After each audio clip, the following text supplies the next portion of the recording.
I'm John. I'm an actual 911 dispatcher. I'm joined by Detective Andrew Baxter. We're going to be breaking down the Karmelo Anthony case because we had body cam footage and 911 calls drop this week. We're going to start with the 911 calls. Hi, we're at Kuykendall Stadium. My friend just got stabbed. Okay, do you know who stabbed him? We have no clue. He was sitting in our tent, but you need to send an ambulance right now. They're on the way, okay? Give me a description of the person that stabbed him. He was wearing a gray essentials hoodie. He was black. He's standing out on the track right now. He's standing on the track? Yeah. Okay. His blue sweatpants on and John. Okay, what did he stab your friend with? I don't know. My friend's bleeding everywhere. Okay. Where was he stabbed at? The chest. Okay. And do you still see the person that stabbed him, or did he leave? It was Austin. Austin got stabbed in the chest. I'm sorry, what did you say? The person that stabbed him, is he still there? Do you still see him? There's adults on him, I think. Yeah. There's adults that are trying to keep him there? Sorry, what? The person that stabbed your friend, is he still there? Yeah, he's still here. Okay, and He's with the coach. There's a coach with him? Yes, he's with. People got him. Okay. Do you know if he still has the weapon on him? No clue, but he's like he can't do nothing. He's done. There you go, Austin.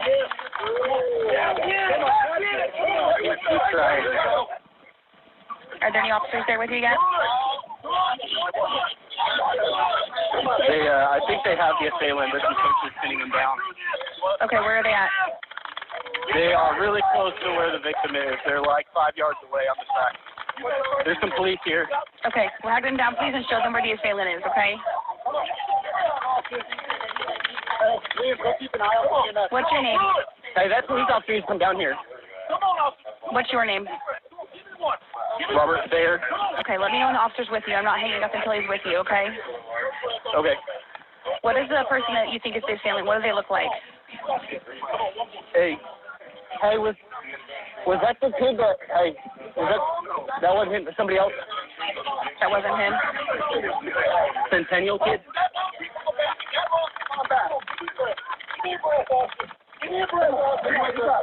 No, it was a kid from another school. They know the kid. Okay, so he's not the one who stabbed, though? No, the other kid, I think, was just freaking out, and they were just trying to contain him. Okay. Every good true crime story starts with a 911 phone call. In this case, it's certainly no different. Drew, these were chaotic 911 phone calls you could hear in the background. The phones are ringing. Lots of people at the scene were dialing 911. This happens because an event like this is traumatizing and everyone's got a cell phone. So when you're standing there and your friend has just been attacked and he's bleeding and you're seeing something traumatizing, your brain can really only do one thing, and that's dial 911. So lots of people there are dialing 911. We heard 2 911 calls, but there were more than that, as people are feeling anxious and they want to feel like they're doing something. Maybe they don't all have great information, but they're going to call anyway because they feel like that way they're actively engaged in saving their friend Austin Metcalf, who's been attacked by Karmelo Anthony back in April of 2025 at a track meet during a rain delay. A call like this is really 2 types of calls. We've got a medical call. Edited out of this compilation was bleeding control instructions and medical care for him, trying to get him stabilized until an ambulance could get on the scene to take over his care. But also it's a criminal call. We've got an assault with a deadly weapon, a weapons violation call. We've got to get description of subject. We've got to know his last known location, if he's on foot, if he's leaving, where he's at. Because that's going to completely dictate the police response to the scene. Now, there's a lot of emotions going on at the scene, but there's going to be emotions that are there for the dispatchers, who are always fearful about school violence. The past 20 years, really since Columbine, we've all been really geared towards school violence, and none of us wants to take that call. I've taken a call of a school shooting before, but especially since the landmark cases, Columbine, Uvalde, we're always worried about things like that. Even when there's not a gun involved, the last thing that we want is really a stabbing spree. We don't want someone in a target-rich environment, especially where there's children. with knives. So dispatchers are going to be worried about that, but police officers are going to feel the same way responding to the scene. And dispatchers can do two things for police officers. They can inform them on their response, which is crucial. Letting them know that Karmelo Anthony, the suspect, has been disarmed will completely dictate police response when they get there. And I'll have you comment on that in a second, Drew, but we need to make sure the knife is out of somebody's hand, because police officers are going to be responding to a stabbing that just occurred with a gun in their hand. And we want that gun put away if we can possibly get there, because it's a target-rich environment. There's lots of innocent people. Having guns put away and having knives put down is simply safer for everyone. So that's what we want to have happen, and we're going to give that information. But also the emotional priming, Drew, if we're putting out information, we're doing it in a certain way. That's going to get police officers amped up, and we want police officers calm when we're responding. So this is all about balancing information versus feelings. We're going to take some 911 calls from people who just want to vent and just want to feel like they're doing something, and we have to sift through those and get to the calls where people have actual information. The first call was from a student that was more feelings based. He had some information. He had a good description of the subject. And the second call was from a coach who helped us kind of understand the situation. But Drew, you're going to take us through the police response. You spent 29 years as a police officer and a detective. Tell me about your initial impressions of these calls and this case. Well, the first thing is there are three pieces of evidence that tell three completely different stories of this entire case. And hopefully we're going to tackle all three of them, because you have the 911 calls, you have the body cam, and then you have the trial, which ultimately led to the conviction. I don't think it's a surprise to anybody that's watching that the trial's already taken place, and Karmelo Anthony is the suspect, and he was found guilty of this. And you're going to see probably a very different story than what was painted of Karmelo. You'll see maybe a different story of what was painted of the incident itself. My initial reaction to this is the chaos involved in any school-based incident. So a school-based incident, just like you mentioned a minute ago, puts everybody, in a heightened state of awareness to begin with. But this is also, this is not just a track meet. Luckily, usually there's medics on scene, and you know what I mean? Like this may have been the perfect cloud, or a perfect storm, like the clouds aligning perfectly. But it's also said that Austin Metcalf's injury, his unfortunate injury, was that it was nicked. His heart was nicked so bad that even if he had a trauma surgeon there, he still would not have been able to recover. So imagine that.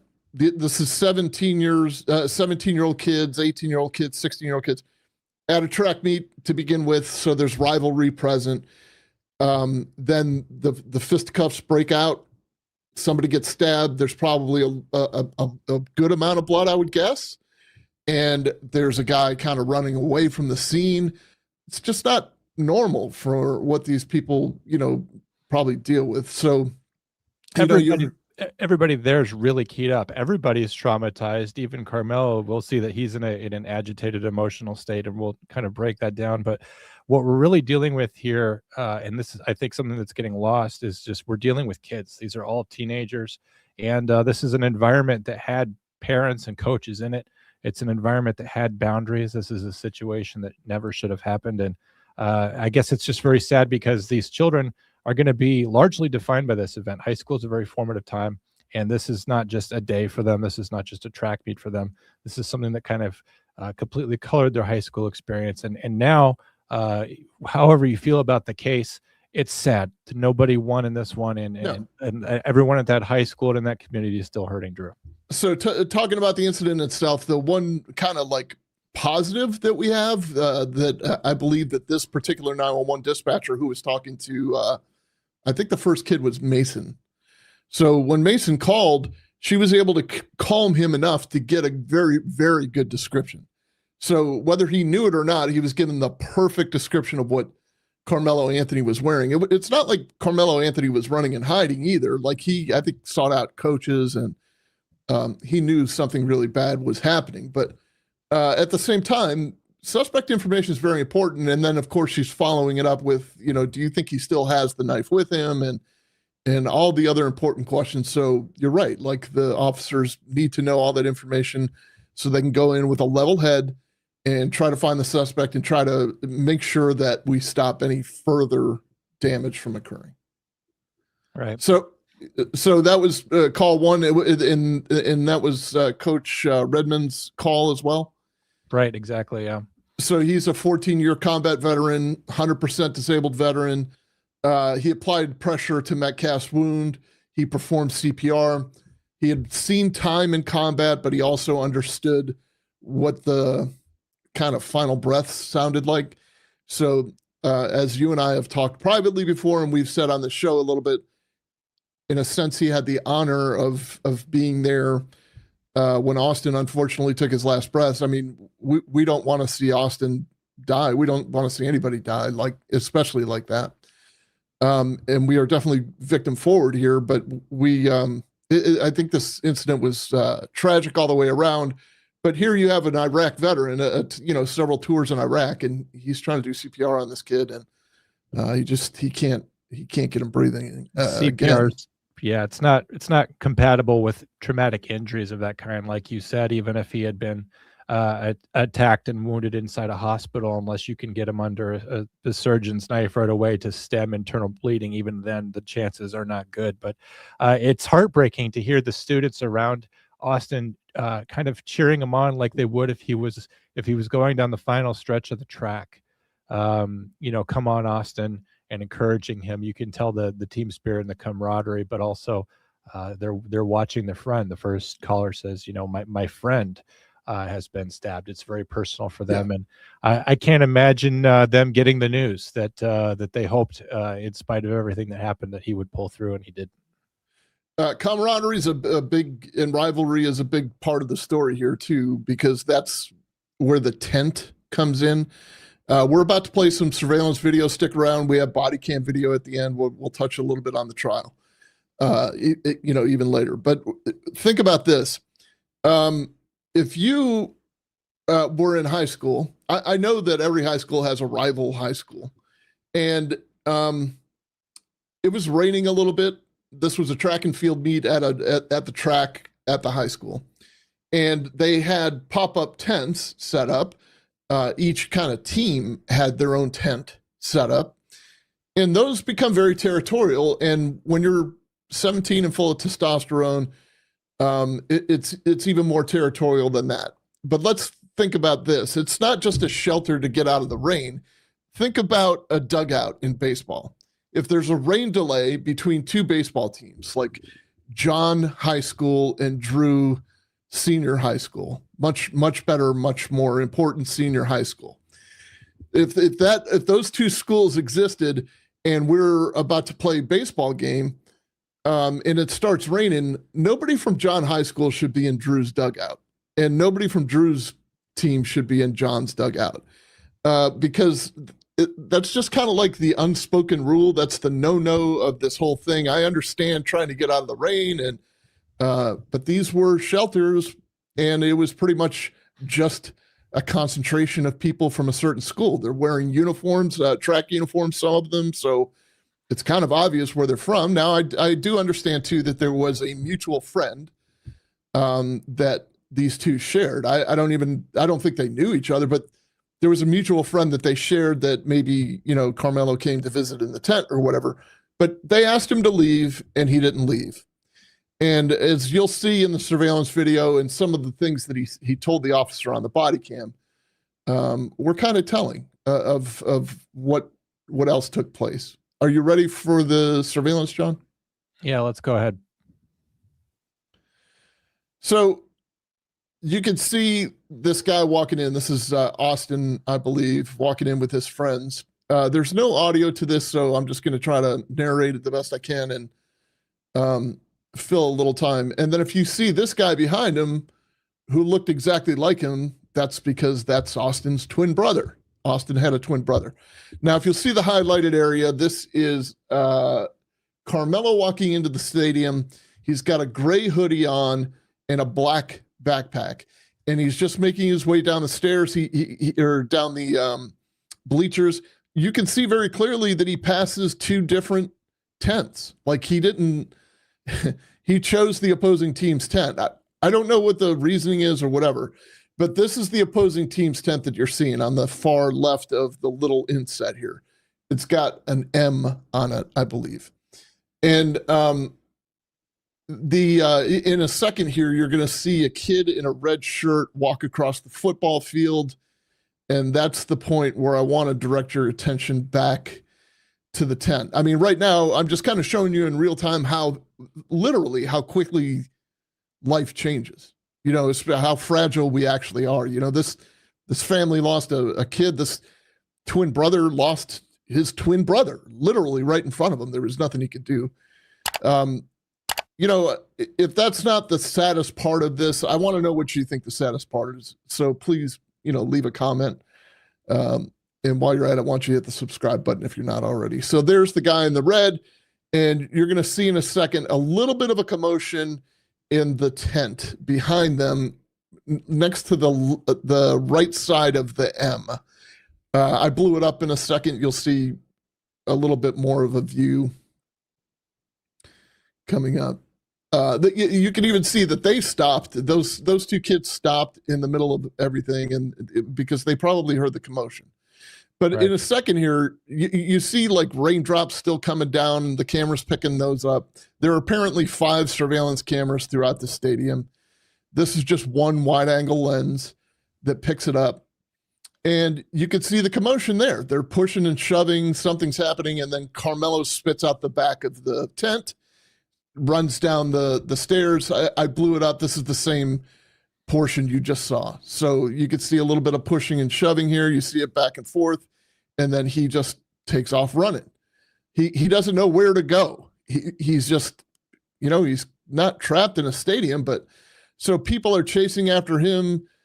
They don't know what to do. They don't know whether to go back and help their friend. He's moving rather quickly, but he goes to an adult at least. You can see that he talks to an adult. I don't know if he's like telling them what happened or, but you can also see all of the people rushing towards the scene. So everybody's making the ruckus to say, hey, we need help over here. We need help over here. Yeah, look at this. Look at the chaos of this situation, though. A police officer running to this without a good description of your subject. Who is it that you're looking for here? And only one of them has a knife. So you really are dependent on dispatchers to get that critical information of who is it that you're looking for and where are they at. Because trying to search through this crowd of people and trying to make something out of body language of a flock of people is going to slow you down. It's going to slow down your reaction time. And plus, we don't know the characterization of this event, right? Like Karmelo stabbed one person that he had a confrontation with. That is what we know later. At the time when the call came in, we could not characterize this event appropriately. For all we know, it's a stranger to the stadium, and that it could be someone who's just on a wild spree, which is the worst case scenario. And we have to prepare for that. But the 911 dispatcher did a great job of prompting a great description of him. We have a description of his hoodie with a word on the back.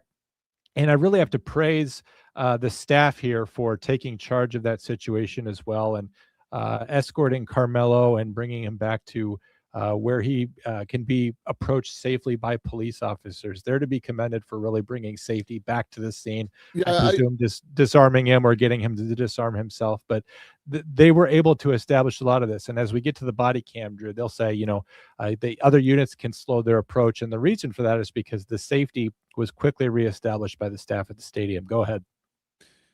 He walks them all the way down to the scene itself. I don't know if it's Karmelo just wanting to see like what the damage actually is or what is happening here, but he's being escorted by an adult of some sort. So from here, I just kind of double sped it up just to save a little bit of time. You can still see that there are people, though it's in double time, it's still people running around, and he's, you know, now down on his knees, like very upset apparently. And I can back that up in a second when you see the body cam video. It's not, he's not the cold-blooded killer. He's being held responsible for the murder, but he's not the cold-blooded killer that I think that people seem to think maybe, or some people anyway, not No. everybody. Well, what happened is that the narrative got hijacked by, tribalism and things that would gin up news stories. But what we have here We're not. is a teenager who reacted irrationally as kids his age do, and reacted violently as kids his age do. Yes. And what you see from his body language right away is distress and remorse, going back to the scene, surveying it, and then as he walks away and sees that Austin is not in good shape, dropping down to one knee. That's not fight or flight. There's a certain amount of resignation, sadness there, definitely wanting to go back 30 seconds and stop all this from happening. So now the police are on scene. Drew, go ahead. Yep, the police are talking to him here. It looks like they're having a brief conversation with him because they already had his description. They've already entered the area. You could see there's people fleeing outside, like they got to get out of here because they're probably being told to leave. But right, I'm sure the event is canceled and take your kids and go home. Yeah. So they are talking to him, and then very shortly after, they have him in custody, and they're very calmly walking him away. And what you're going to see in a second is a cutaway to the body camera, and there's some interesting stuff in the body camera. They walk him through that area. The ground is still wet, don't forget. So, I mean, it's an issue when people, when cops are responding, if they're not already on the campus, they're having to drive there. They know it's a stabbing, and they know there's a suspect. You can see the firefighters walking in here. They're walking right past Karmelo right now. Two officers have him in custody. And you can see that sergeant there because you'll see him in the body camera in a second. Yeah, and that's the importance of saying everyone slow down, is you have to remember driving lights and sirens through the community does put other people in danger as they're trying to make their way. And having everyone slow down because the situation is secure is pretty critical. So you'll always hear from a good patrol supervisor taking control of that and advising people to slow down. Also, when we talk about emotional priming, police officers get hyped up too. Okay, so we're going to go to the actual body cam footage. And I'm just protecting myself. This was that Somebody confrontation. shooting the victim, they need to be over there. Under a memorial tent. This was that confrontation kind of behind that was hidden behind the goalpost where I said police were contacting him. So just bear that in mind. Listen to the interaction, though. Listen to what Karmelo's saying. If you listen very closely, he's giving a lot of information. Don't reach for anything, all right, man? Stop right there for me. Dispatch 443. I got the suspects, and they're currently treating the victim. Again, he's on the north end of the stadium. All right. Any weapons on you like that?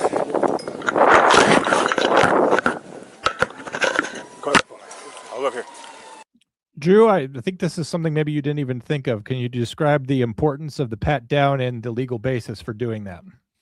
Yeah, I mean, you have reasonable suspicion that he was involved in an incident where a weapon was involved, a deadly weapon at that. So you already have enough to stop him and search him, essentially. But I think that didn't the in the call itself get the information about where the knife was? I don't remember that part of the call, to be honest. I'm not sure what happened to it immediately either. Yeah, I know she asked. I can remember that she asked. I just don't remember what the answer was.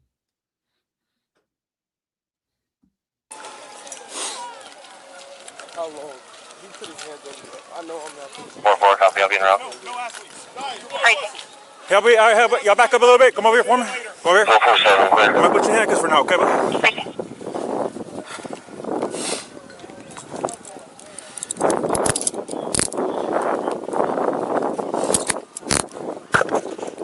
Dispatch 443. Everybody can slow down.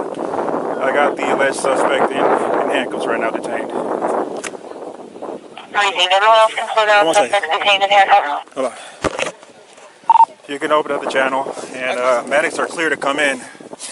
Have them come to the northeast entrance.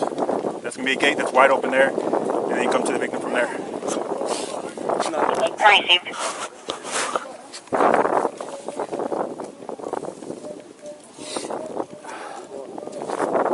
This is the alleged suspect. So. I am.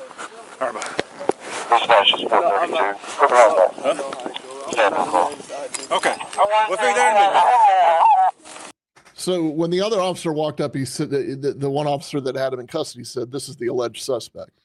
What Karmelo said was very interesting. You don't need to, or, just, I'm not alleged. I did it.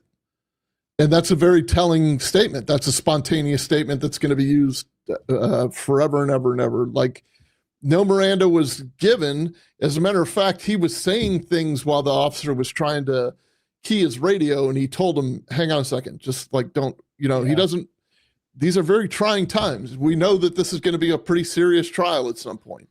And there's no app on your phone that's going to go off that says, "Whoa, tell them to, we're going to, we need to read a Miranda first." And in the chaos of this whole thing, you could label it an excited utterance, I guess. It's a statement against interest in any case. I mean, Sure.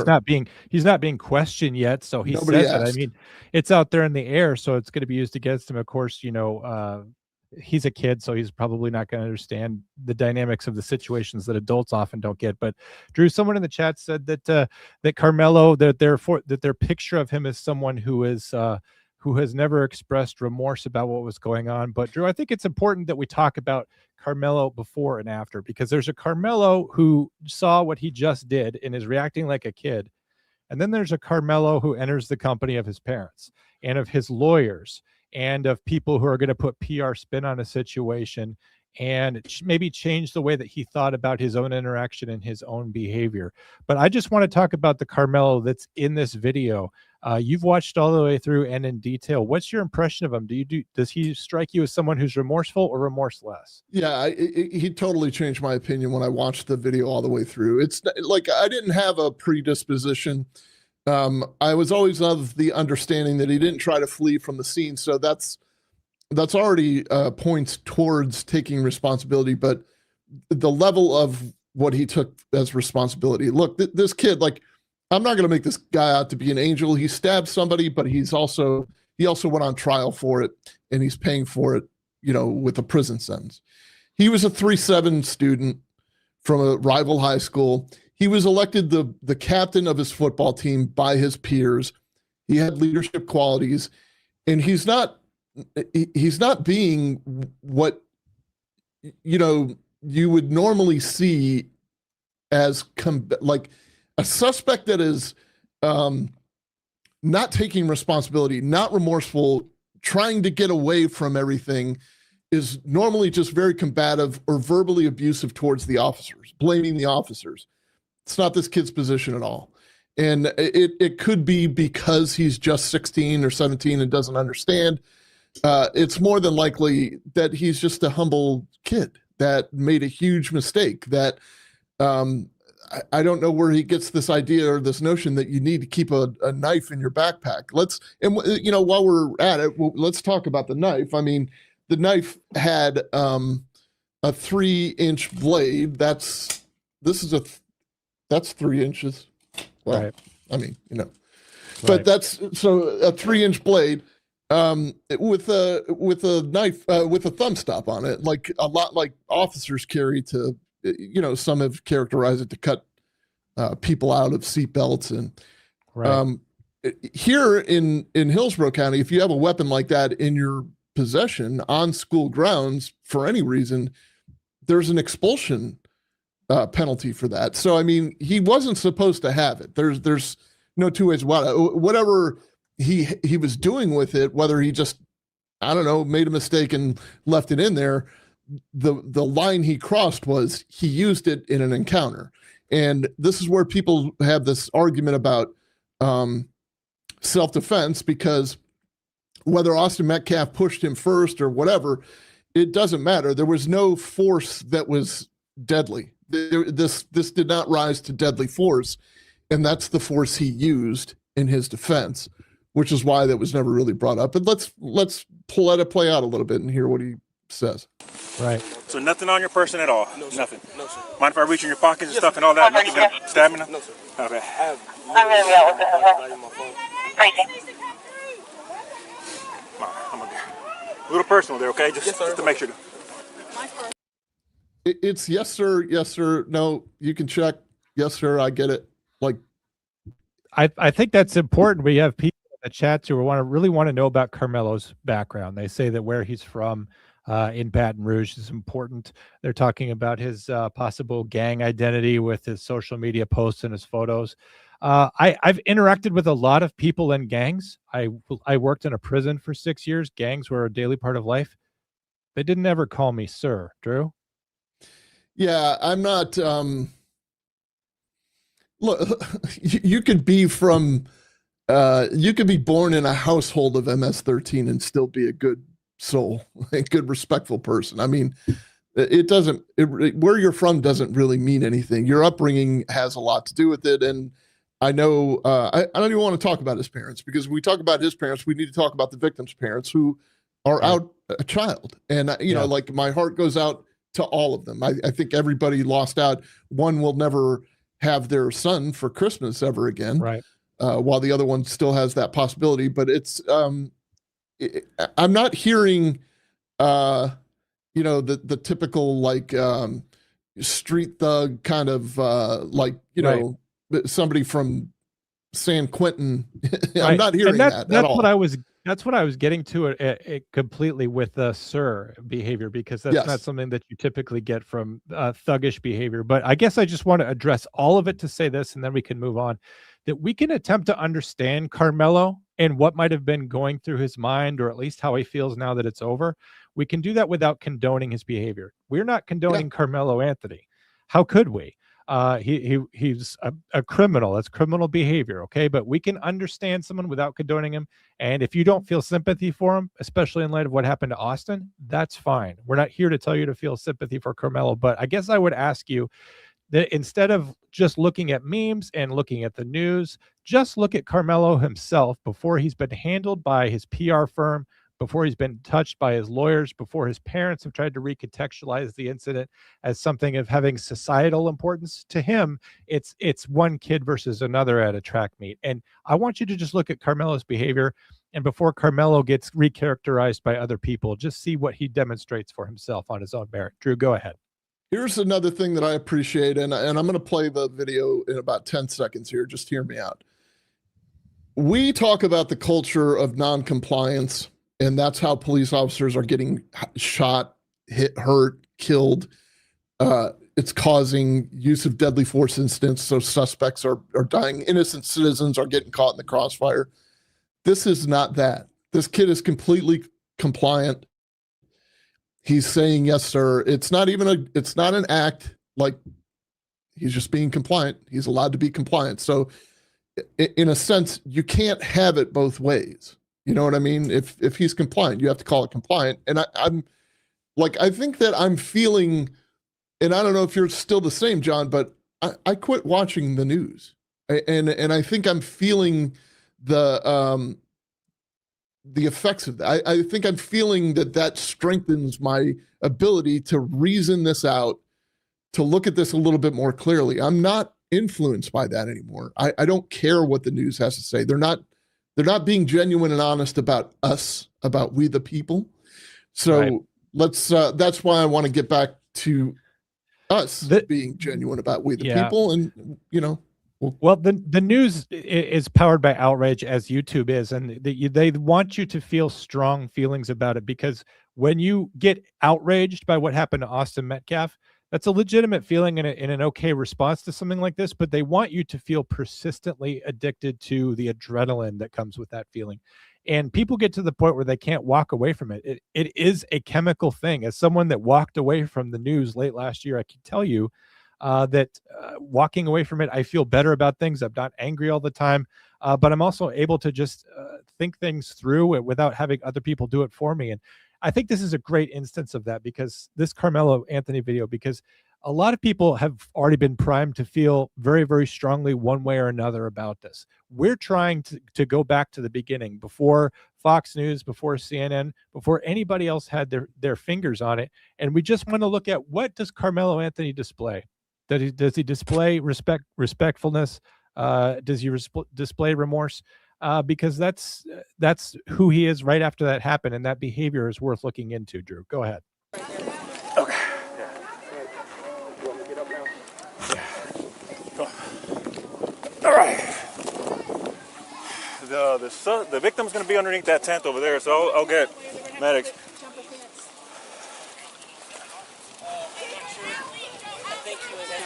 Memorial tent over there, guys. All right. He put his hands on me. I told him not to. He put his hands on me. What's happening right now? Victim is over here on the north end. They got staff standing to him right now. This is the alleged suspect. Okay, again, more spontaneous statements. He said through his crying, he put his hands on me. I told him not to, and he put his hands on me. So, like in 29 years, I've seen a lot of people get arrested. I've been a part of a lot of arrests. But the moment that kind of stands out in the body cam footage to me isn't necessarily the crying. It's what he's saying when he's calm. He's vacillating. And I think people even identified that, but the jury understood it too. The jury heard the same thing that we're hearing. Already? No. We searched them. Got nothing. I don't know what happened. 423. Checkers everything with that CPR process for a little bit. Crazy. Yeah, that's the wrong thing. Crazy.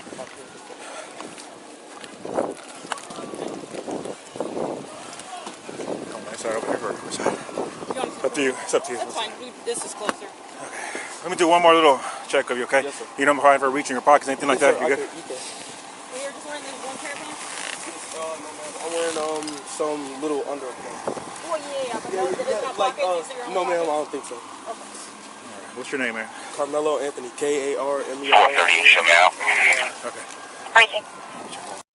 Drew, do you mind if I ask you real quick? He seems very calm as he's spelling his name now. I guess I want to entertain a little bit of talk on this, because when he's being emotive and he's saying he put his hands on me, that's gonna activate both sides of the heated debate over this, because crying, kind of being whiny like that is not very gangster. It's not very tough. That kind of speaks to child in distress, which is true, but also what he says. He says he put his hands on me. Being already justifying yourself and saying that that it's almost as bad as him saying he disrespected me. That's sort of more like gang culture or gang violence. And I in him kind of crying and saying that he put his hands on me, that's going to activate both sides to have strong emotions about this. But now he's a few feet at the car, and now he's just kind of calmly spelling his name. Do you think he's maybe putting on airs with kind of some of the sadness there with he put his hands on me, that he's trying to explain himself, and now he's kind of already over that acute emotional distress a few minutes later? Like, what's your read on his emotions as the police officer who's arresting him? It's hard to tell because we know the ending. And this is what I always remind people in these cases. You're looking at it from hindsight. And I'm looking at it from hindsight. We know the ending. We even know the ending of the trial. We know the verdict. We don't know what Karmelo knew at that point. We knew that he walked back and that they were doing some kind of medical thing to him or whatever they were doing to him, if they were doing CPR. We know that he's freaked out at what he did on his own. Whether he's remorseful or not is a subjective opinion. But I don't know. He doesn't, maybe he doesn't understand the gravity of it. Maybe he's still kind of in shock a little bit at what he did, not necessarily what happened, but at what his reaction was. And you've got to hold just a little grace for this 17-year-old boy coursing with testosterone, just entering adulthood, not making the best decisions. This isn't a 23-year-old, guy that bonded out of jail 2 nights before or should be in prison because he's a violent felon. This is a 3-7 high school student who is the captain of his football team. And this, he made this mistake. Like, it's a fatal mistake. There's no room to kind of like support it. Because that's not what I'm saying at all. But, I don't know, John. He's separated from the scene. He doesn't know fully yet. I don't think he knows that he killed somebody. Do you think he killed somebody? Do you think he thinks? I think at this point it probably hasn't crossed his mind because you're not somebody who thinks the gravity of your actions. You don't think that it can get to that point. When you're that age, you think that you're never going to die. You think that you're invincible and that your friends are invincible and that the consequences of your action are never going to amount to this. You see this when kids are drinking and driving and somebody gets killed. They never thought this could happen. They're shocked by this behavior or shocked by these consequences as well. I think that he's hoping that he knows this is going to be bad, but I think that he thinks that Austin's going to pull through. I also think that he probably didn't understand the gravity of bringing a knife. I think the culture doesn't really understand the true lethality of a knife, that if you get stabbed almost anywhere that you're done for. He could be that he wanted to just show the knife to scare his opponent or to kind of have this tough guy or gangster mentality. But then it came down to it where all of a sudden they're coming to blows and the knife plunges into the chest of Austin Metcalf. And I feel like that was an emotional thing that happened rather than something pre-planned. And when you're not planning things, you don't plan the consequences. And so I think that at this point, he's thinking about maybe this is assault with a deadly weapon. If he's thinking anything literal as in terms of a charge, sure. I don't think that he thinks that Austin is dead. No. He's also he's a product of growing up in an era that sees nothing but social media. Like I have a 17-year-old in the house, and she lives and dies by social media. I mean, I have a 12-year-old that's up and coming on social media. So whatever they're seeing, it's not necessarily what they're consuming, but it does seem like we have become more violent as a society. Therefore, your algorithms are pushing more violent content. We're talking about violent content, and we're trying to do it respectfully. But at the same time, he's he went to that weapon pretty quick, as somebody else has pointed out here. Like people snap a little bit too quickly nowadays. Like they're not. I don't know if they're getting the wrong impression, or they think they know the law and they'll be fine if this happens or whatever. I don't know what the case is. Well, I could tell you one thing. It's they feel like that life is more combative than it actually is, possibly because they watch the news. They believe that there's intense animosity and violence between the races in the streets, and that you're at a situation where you must protect yourself, especially against someone else, but a person of another race. This is more of that watching the news, worshiping your TV mentality, is that you can feel very, very extremist thoughts and have extremist ideas. And these things can filter into your life if you don't take control of it. And I, as a 41-year-old man, I feel like I barely got out of that trap because I realized I needed to do something else. I was feeling angry all the time. When you're 17 and you're coming up in this culture, and I'm not blaming the culture for what Karmelo Anthony did. I'm a big believer in individual responsibility, but that could have been part of his mindset, is that he lives in a dangerous place and that he needs to act accordingly, even when he's not at school. Like, I could understand like a narrative where someone brings a weapon to a school. I went to a particularly dangerous high school, but he's not even at school. He's at an athletic competition where there's like-minded kids, people who have something in common with him, lots of parents, a good time to be had, competition to be had. So it's hard to understand his mentality, why he would bring that with him, because it's definitely not a place for a knife, Drew. Yeah. Let's just get through this last couple seconds. He's, you could catch his demeanor a little more. Have a seat here real quick, man. Watch your head. Let me check your hood here, buddy, okay? Yes, sir. Well, I'll tell you what, lean this way so you're not resting on your hands, okay? Yes, sir. All right, see a little bit of blood on your hands there, okay? Yes, sir. All right. 402, I'm on scene. So your first name is Karmelo? Yes, sir. Okay. A-R-M-E-L-O. Let's see, hold on one second. Is he gonna be okay? I don't know yet, man. Did you hear what he asked? No, go ahead. Is he going to be okay? Yeah. All I could tell you right there is what I was thinking, and while I probably missed that, is I was remembering, at the risk of throwing a grenade into the comments, I remember the videotape of the arrest of George Floyd, and I was just looking at this and thinking, like, this kid's a dream. He's compliant. He's getting into the car. The police officer's concerned for his comfort. Make sure you turn this way. I don't want your D's jammed up against the divider. Usually a police officer in a situation will say, let me get that air conditioning on for you, and we'll be right back with you. As far as arrests go, this is compliance. This is a dream. Carmelo's to be commended for how he handles being arrested in an era in which everyone's resisting arrest. He demonstrates good behavior here, and he asks if he's going to be okay. I think that's something that probably never came out in any of the mainstream coverage about Karmelo Anthony being a human being and saying, is he going to be okay? Go ahead, Drew. I think it just also lends to what we were saying a minute ago. Like, I didn't catch that until now, to be 100% honest, but I really don't think he realizes the gravity of this situation. So yes, he is vacillating between freaking out and not understanding what he's actually done, and what he doesn't realize this whole world has just ended. I think he wants to take it back. Go ahead and play it. Oh, I think so too. Karmelo, C-A-R-A K-A-R K-A-R M-E-L-O. M-E-L-O. Carmelo. What's your last name? Anthony. A-N-T-H O-N-Y. O-N-Y. What grade are you in? I'm in 12th grade. 10th grade? You go to Emerson? No, sir. Where do you go? Centennial. Okay. I'm in 12th grade. 12th grade? Yes, sir. Okay. North Centennial. All right, sit.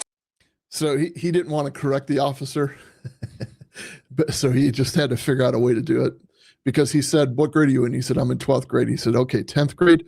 And then he said, "So you go to Centennial?" He said, "Yeah." And then he goes, 12th grade.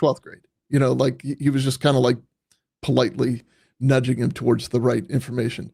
The fact that he's talking about school at all, I mean, I think that just says a lot about his mentality. I mean, you talked about, his place in athletics and his GPA, and this is a different Karmelo Anthony than when we've been seeing in the news for the last year. It's just the truth. It's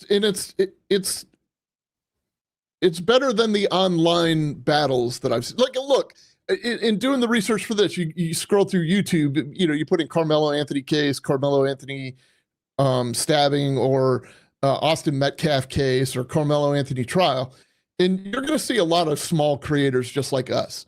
But the titling that they have, you can almost tell which way it's going to go before you even click play. And I don't want us to ever have to be that. Like, I want people to know that this is a safe haven for the facts. This is what we're going to talk about. We're not going to talk about the minutia. We're not going to talk about what the news needs to make this divisive, to push this into some kind of divisive incident. I just want to talk about, this is two 17-year-old kids who had a pushing match, two seniors in high school at a track meet, or a senior and a junior, and one took out a knife he should have never had in the first place. And now one kid is gone. The other kid is probably kind of like, I hate to put it like this, but I don't know of any other words, ruined, because he watched his twin brother die right before his eyes. And now Karmelo's life is not any better until, like, he's, I don't know, 17, 35 years, whatever he's facing. And again, this gets back to the fact that I didn't watch the trial. I didn't want, by the way, hats off to the judge in this case, because there were no cameras in there. This was not a media spectacle. And I think there were like 60 seats reserved in the courtroom, and X amount for the victim's family, X amount for the defendant's family. The judge ran a tight ship. It's not like, I think they're starting to learn from other trials that we've seen where witnesses get harassed, and the jury pool is tainted by social media or mainstream media. As a matter of fact, I'm pretty sure it was this case where he ordered the live chat. No, it couldn't have been this case. One of the more recent cases, one of the judges was wise to the live chat of one of the channels carrying the trial and ordered that the live chat be cut. Right. So yeah, I think we're making because progress. Defense teams are watching that. They're looking for cues. Like the chat will be in there, and then the public's commenting on it, and they're taking cues from the public and saying, well, we need to address that because the jury's going to be thinking that, and that can influence the outcome of a trial. But I guess now that we've seen that, we've seen Karmelo moments after that happened, before he's taken into the custody of his lawyer, who's going to make it into a media sensational case, who has to try to make it a self-defense issue because it's the only viable thing that will work in a case where he's already confessed on camera. there was so much controversy about him being given bail, even though he had committed this horrific crime, that he was allowed out prior to the trial. People were angry about that because we have a lot of anger towards our judges. They don't seem accountable. They don't seem sensitive to the danger in our communities because of the decisions they make.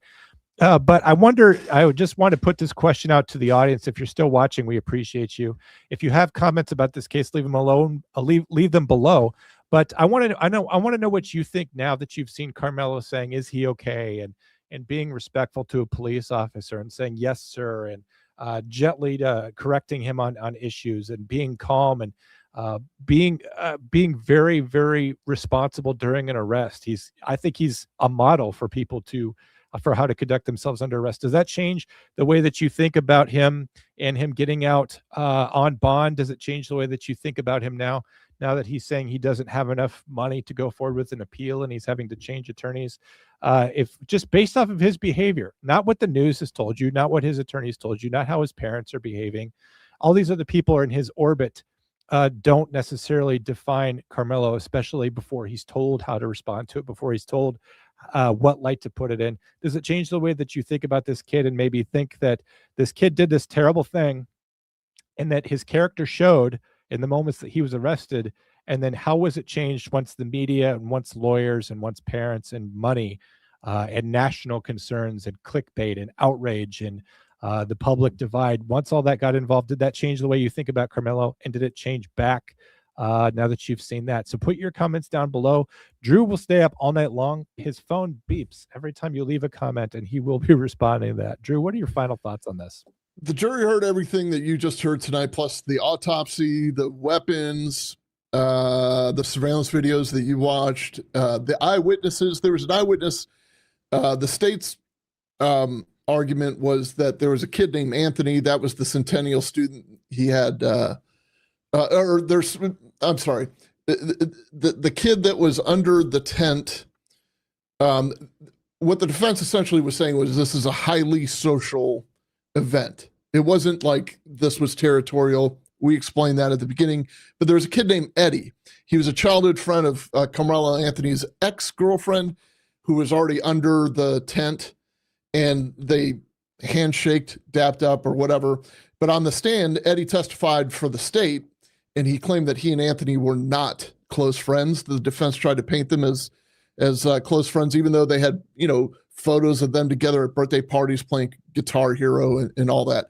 By all accounts, Karmelo Anthony was just a normal kid, just a good kid.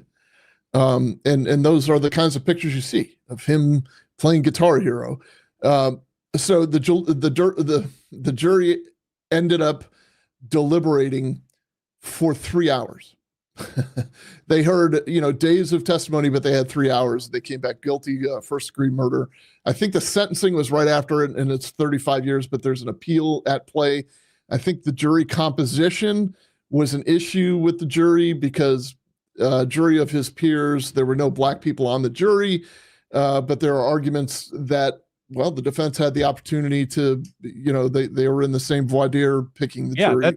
There's a process for that. You can eliminate jurors, and both sides have strong control over who composes the jury. And I almost wonder, Drew, if they knew that this case could, because this is a strategy. If you know going into it that he's already confessed on film, that the prosecution will have no problem showing beyond a shadow of a doubt that he has committed this crime, that he fulfills all the elements of a crime, criminal intent, all those other things that are elements of a crime. But then that the only way that you can maybe get out of this is on an appeal. And then so you try to sort setting that up, right? You have lots of objections and you have lots of situations that someone else might consider reversible error later. You might not fare so well in front of your trial judge, but maybe you'll look better against an appellate judge later. I mean, I don't want to say that he threw in the towel, although ineffective counsel is one of those reversible errors. You just have to wonder, Drew. Go ahead. Yeah, there's a Batson challenge on the table because of the structural errors in the trial, specifically that jury composition that we just talked about. If you're wondering, there's no death penalty on the table because he was 17 at the time, and so 5 to 99 years were the max. Anthony has to serve at least half of his sentence, which is 17 and a half years before even becoming eligible for parole. And then I think that's about it. Like every good true crime story starts with a 911 call. Tonight you heard 3 pieces of evidence that don't need interpretation. They just need somebody who knows what they're listening to. That's what John and I are here for. John's an actual 911 dispatcher, active as can be, and I'm a retired cop. And that's about all we got for this case. Stay tuned. We'll cover the appeal as it happens. John?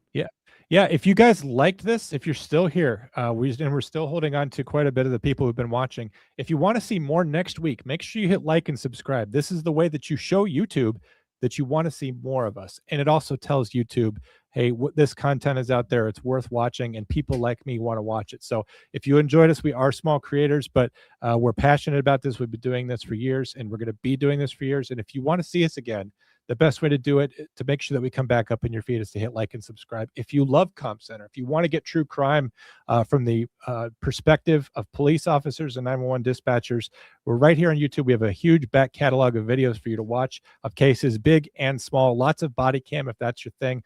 But if you also like true crime stories, classic true crime story cases, check us out on Spotify. If you like a traditional podcast, we do have one there for you to enjoy as well. So Drew, thanks for this excellent episode and your great coverage on that. I appreciate all the expertise you bring to it. We hope that we see all of you guys back here next week. We appreciate you. You guys have a good night. Links are in the comments. 911 emergency, police or paramedics. He's going westbound on foot. Westbound on foot.